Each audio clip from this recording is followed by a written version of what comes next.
Africa's complex pandemic recovery will be shaped by how its governments respond to innovation in healthcare, mounting debt, and regional insecurity. This is according to the Africa Risk Reward Index published by global risk consultancy firm Control Risks and Oxford Economics Africa.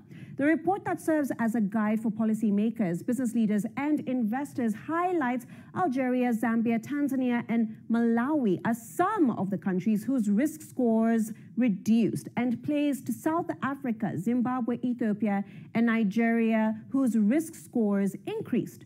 So how is Africa looking towards post-recovery?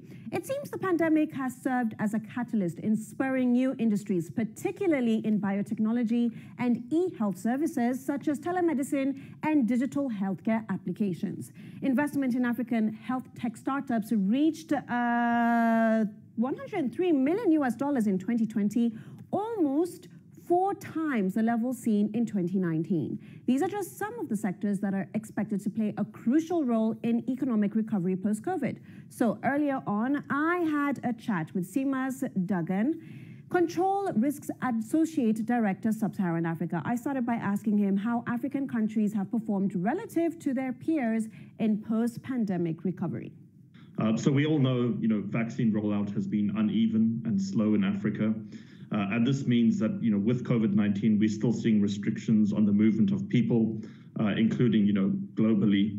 But on the other hand, if we look at the economic recovery in Africa, and as people will see in our Africa Risk Reward Index, there's a lot of green. We're seeing those green shoots of early economic growth, recovery from a lot of the contractions we saw last year. And this is being driven to a large extent, not just by sort of what's going on in Africa itself, but by global demand. As the US, Europe, countries in Asia sort of return to some form of normality, we're seeing a demand for many of the kind of goods and services that Africa provides, particularly commodities at the moment. How has the COVID-19 pandemic prompted an expansion of Africa's biotech and healthcare capacity? We've seen investment into things like private laboratories across the continent, specifically things like genome sequencing laboratories.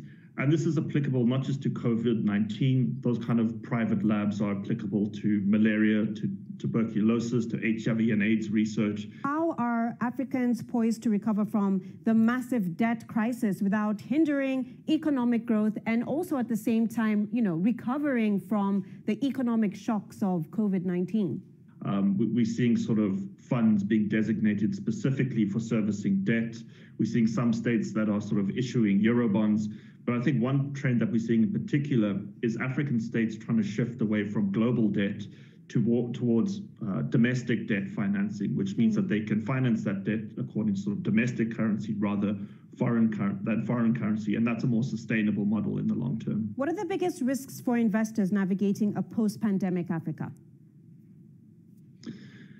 So while a lot of things fluctuate year on year, as we show in the Risk Reward Index, your global health landscape, environment.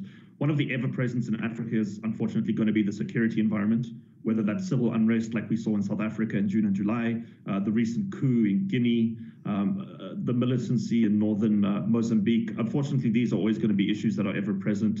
But I think, what businesses need to understand is that they're often highly localized, and understanding the specific security environment they find themselves in is of critical importance.